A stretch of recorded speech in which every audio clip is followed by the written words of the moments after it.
She said, "You're too jealous," after her male coworker dropped her off at 2 a.m. for the third time. I said, "You're probably right." Then I moved her stuff into the guest room that night. The coffee she spilled when she saw the packed boxes in the morning. Original post. I, 33 male, have been with Victoria, 29, for almost 4 years. We've lived together in my condo for the past 2 years. Up until about 3 months ago, things were solid. Not perfect, but good enough that I'd started looking at engagement rings. Then Derek started at her marketing firm. At first, it was innocent. Derek's really good at the Adobe suite. He's been helping me with presentations. Cool. Derek and I grabbed lunch to discuss the Henderson account. Fine. Derek's given me a ride home since my car's in the shop. Whatever. But 3 weeks ago, she texted me at 11:47 p.m. Working late on pitch deck. Derek will drop me home. She walked in at 1:23 a.m. Hair slightly messy, makeup smudged, story about how they'd grab food after because they were starving. I said nothing. 2 weeks ago, same thing. Text at 10:15 p.m. about a client emergency. Walked in at 1:51 a.m. This time she was giggly, clearly had been drinking. We needed to decompress. The client was brutal. I asked, "Victoria, why are you coming home at 2 a.m. with another guy?" She looked at me like I'd grown a second head. Derek's a co-worker. We were working. God, you're so paranoid. Last Friday, the third time. Text came at 11:03 p.m. Client dinner ran late. Derek's driving me. I sat on the couch. Waited. 2:17 a.m. Headlights in the driveway. I watched through the window. They sat in his car for another 8 minutes. Talking. Laughing. Finally, she got out. She walked in, saw me on the couch. "You're still up?" "Yeah." "Working late again?" She kicked off her heels. "Ugh, yes. The Carmichael presentation is killing us. But we nailed it tonight.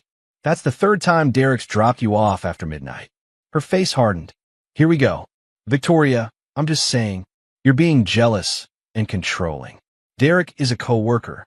We work together. Sometimes that means late nights. I can't help that you're insecure about it. I'm not insecure, I just think. This is exactly why I don't tell you things. You make everything weird. He's just a friend." I looked at her. Really looked. The defensiveness. The immediate anger. The way she turned my concern into my flaw. "You're probably right," I said calmly. "I am too jealous." She blinked, clearly surprised I backed down. "Oh, okay. Good. I'm glad you see that. I'm exhausted. I'm going to shower." She went upstairs. I heard the water start, and then I got to work. See, we have a 3-bedroom condo. Master bedroom, guest room, and my home office. The guest room has always been the spare room with a decent bed, dresser, closet. I spent the next hour moving Victoria's clothes from our closet into the guest room closet. Hung them up nice and neat. Her toiletries from our bathroom into the guest bathroom. Her jewelry box, her books from the nightstand, her chargers, her laptop case. Everything. Boxed up her makeup and hair products, put them on the guest room dresser. Changed the sheets on the guest bed. Put out fresh towels. By 3:45 a.m., the master bedroom had zero trace of Victoria. Our shared space had become my space. I went to bed in the master. Set my alarm for 6:30 a.m. like usual. Morning hit different. I woke up before my alarm. Made coffee. Toast. Sat at the kitchen table like it was any other Saturday morning. Victoria came down around 7:15 a.m. in her robe. Hair still damp from last night's shower.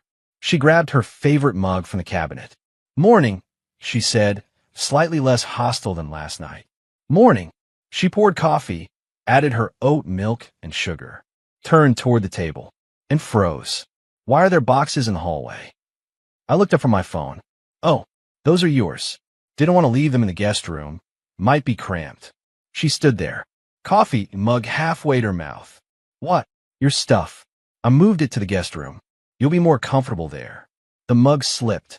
Not dropped, just slipped enough that coffee sloshed over the rim, onto her hand, down her robe. She yelped, put the mug down hard on the counter. "What the actual hell, Chase? You heard me. You moved my stuff? To the guest room? While I was asleep. You were in the shower, actually. But yeah." Her face went through several emotions. Shock, confusion, then anger. This is insane. You can't just what? I live here. I'm allowed to rearrange my space. Your space? This is our home. I took a sip of my coffee. Is it though? Because my name's on the deed. My down payment. My mortgage. We've lived together for 2 years. As my girlfriend, who I'm apparently too jealous of. So I figured, why share a bedroom with someone who thinks I'm controlling for having basic concerns? She grabbed paper towels, wiped her hand, her robe. This is ridiculous. You're being petty. Maybe. Or maybe I'm being practical. You want to come home at 2 a.m. with another guy and not have me question it? Fine. But you can sleep in the guest room. I'm not sleeping in the guest room. Then sleep on the couch. Or go stay with Derek since you two work so well together. Her eyes went wide. Derek? This is about Derek. You tell me, Victoria. 3 times. After midnight. With the same guy. Who you're suddenly inseparable from. We work together. Yeah, you mentioned that. Repeatedly. Doesn't explain the 2 a.m. drop-offs. He's being nice. Giving me rides. Why aren't you driving yourself? She hesitated. My car. Your car's been in the shop for 3 weeks? Try again. Another hesitation. The check engine light came on. So, take it to a mechanic. It's been 3 weeks, Victoria. I've been busy. Too busy to get your car fixed, but not too busy to let Derek chauffeur you around at all hours. She crossed her arms. You're twisting this. I'm asking questions. Questions that shouldn't be hard to answer if nothing's going on. Nothing is going on. Great. Then you won't mind sleeping in the guest room until I'm less jealous and controlling. She stared at me. You're serious. Completely. This is emotional abuse. I actually laughed. Moving your stuff to another room in a condo I own is emotional abuse. That's your angle. You're punishing me for having a friend. I'm creating boundaries. You've made it clear my concerns are invalid, so I'm adjusting my living situation accordingly. She grabbed her phone off the counter. I'm calling someone about this. Cool. Want me to box up the rest of your stuff in the bathroom? She stormed upstairs. I heard the guest room door slam. Update 1, 2 days later. Victoria didn't come out of the guest room for the rest of Saturday. I heard her on the phone multiple times. Sunday morning, she emerged, showered, dressed, and announced she was going to her sister's to think. Take your time, I said. She left. Didn't come back Sunday night. Monday evening, I got a call. Her sister, Nicole. Chase, what is going on with you and Victoria? Hey, Nicole. She didn't tell you. She said you kicked her out of your bedroom and are holding her stuff hostage. I moved her belongings to the guest room because I'm tired of her coming home at 2 a.m. with her coworker Derek and gaslighting me about it. Silence. Then, Derek. Yeah, you know. About Derek, she mentioned a coworker. But, 2 a.m. 3 times in 3 weeks. Always with him. Always working late. But when I bring it up, I'm controlling and jealous. More silence. That does seem odd, right? So I gave her space. Guest room has everything she needs. Chase, that's pretty extreme. Is it? I own the place, Nicole. She's not on the lease, not on the deed. She can have the guest room, or she can leave. Those are the options. She says you're trying to control her. By giving her her own room? That's not control. That's independence. Nicole sighed. Look, I don't know all the details, but maybe you two need to talk. I tried talking. She called me jealous. So talking's off the table. She knows where she stands. Tuesday, Victoria came back. Didn't acknowledge me. Went straight to the guest room. Fine by me. Wednesday, I came home from work to find Derek's car in my driveway. I walked in. Victoria and Derek were in my living room. On my couch. He had papers spread out on my coffee table. Chase. Victoria jumped up. We're just working on the Hendricks account. The presentation is Friday. Get out, I said to Derek. He looked startled. Excuse me. You heard me. Get your papers, get your ass off my couch, and get out of my house. Dude, we're working. I don't care if you're curing cancer. This is my home. You're not welcome here. Leave. Victoria stepped between us. Chase, don't be ridiculous. Victoria, move. Derek, I'm giving you 60 seconds to gather your stuff and walk out that door. After that, I'm calling the cops. You're insane. Victoria said. Maybe. Doesn't change the fact that this is my property and he's trespassing if I ask him to leave. Derek stood up, trying to look tough. You're being real childish about this, man. 30 seconds. He looked at Victoria. She looked helpless. He gathered the papers, shoved them in a messenger bag. This is messed up, he muttered, walking past me. I followed him to the door, locked it behind him. Victoria was furious. What is wrong with you? You brought him to my house. To work. When you got an office. That's what's wrong. We needed quiet space. The office has conference rooms. They were all booked. Victoria, stop. Just stop. You're not this stupid. Excuse me. You're not dumb enough to think I'm buying any of this. The late nights, the rides home, the defensiveness, now bringing him to my house. You think I can't see what's happening? Nothing's happening. Then prove it. Show me your phone. Her face went pale. What? Your phone. Show me your text with Derek. If it's all work stuff, no problem. I'll apologize right now. That's a violation of privacy. You're in my house.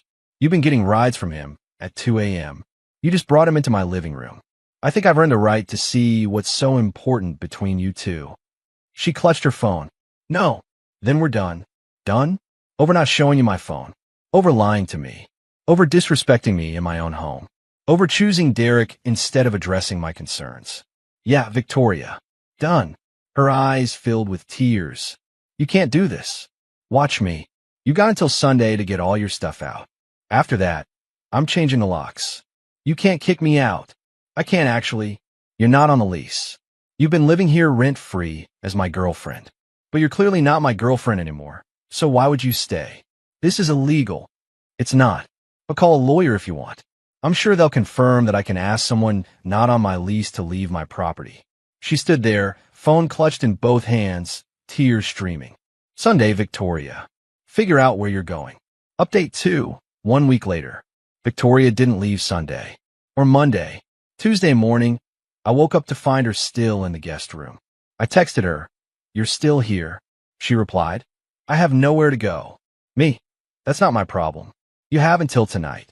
She came out of the guest room around 8 a.m. as I was leaving for work. Chase, please. Can we just talk about this? Nothing to talk about. I made a mistake. Derek and we got too close. But nothing happened. Something happened. Maybe not physically, but emotionally. Yeah. And you chose him over me every time I raised a concern. I'll cut him off. I'll transfer departments. Don't care. Chase. Victoria, you called me jealous and controlling for noticing my girlfriend was spending all her time with another guy. You gaslit me. Made me feel crazy. Brought him to my house. Refused to show me your phone. Even if nothing physical happened, you disrespected me and our relationship. That's enough. So that's it.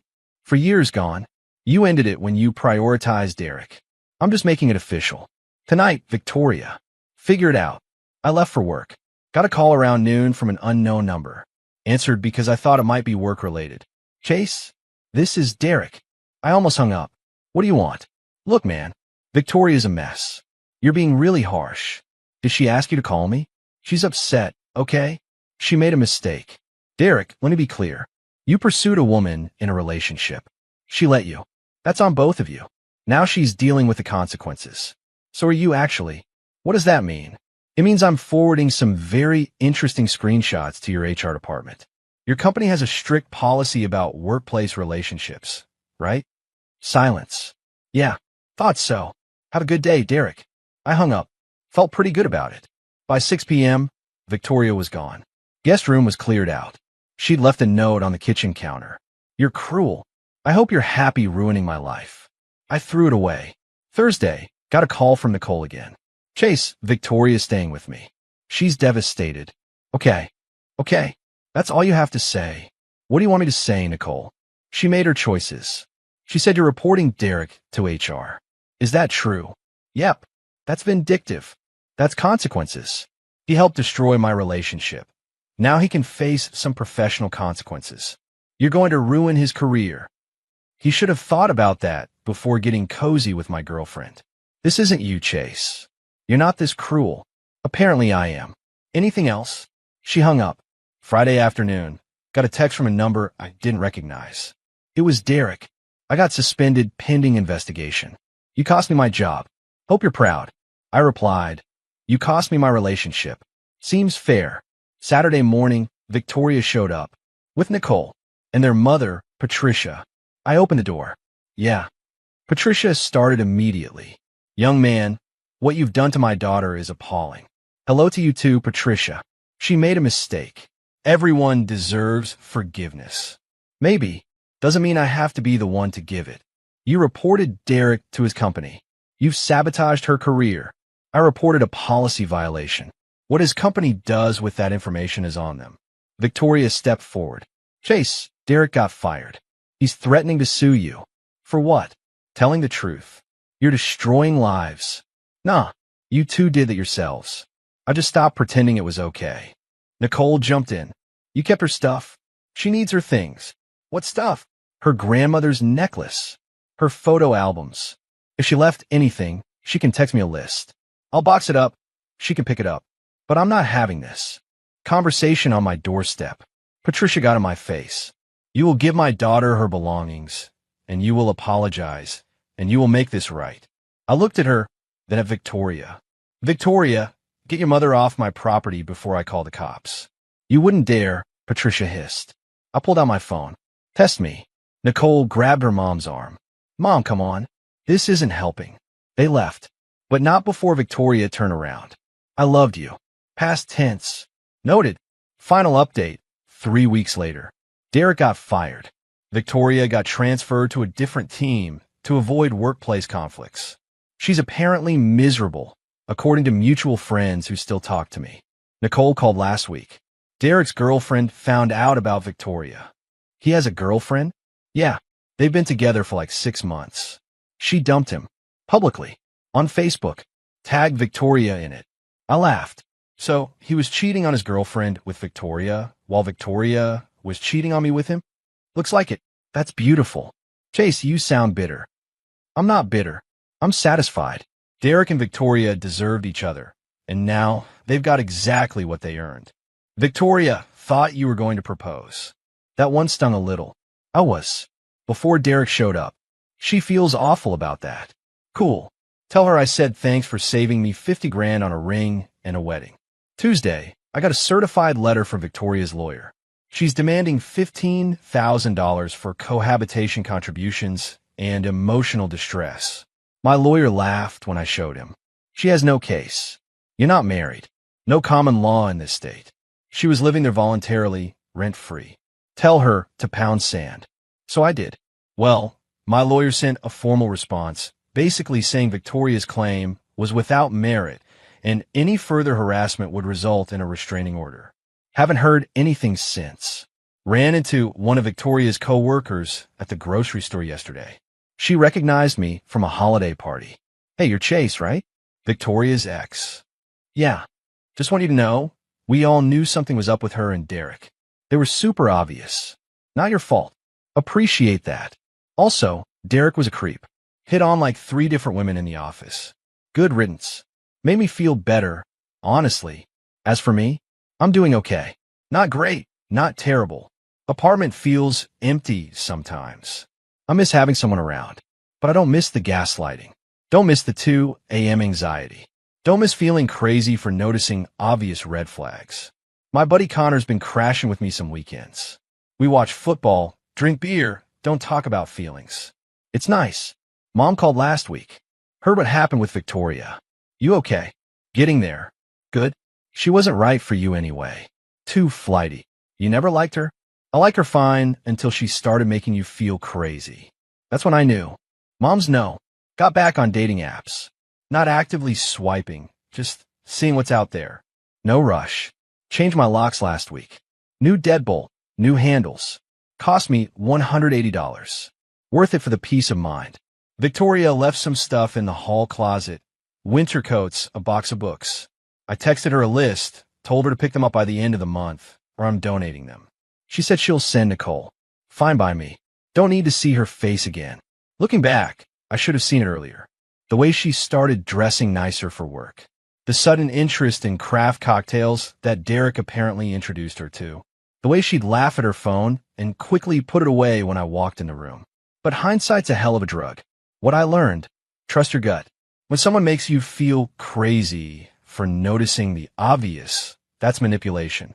When someone chooses someone else over addressing your relationship, that's already the end. You just don't know it yet.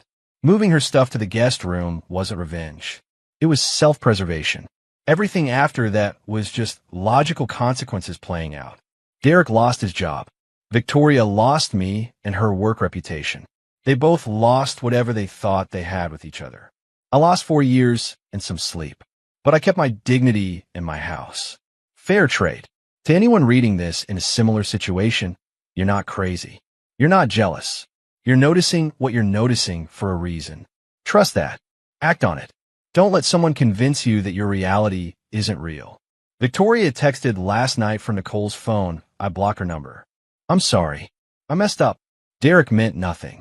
Can we talk? I replied, no. That's the last word she's getting from me. Turning off notifications now.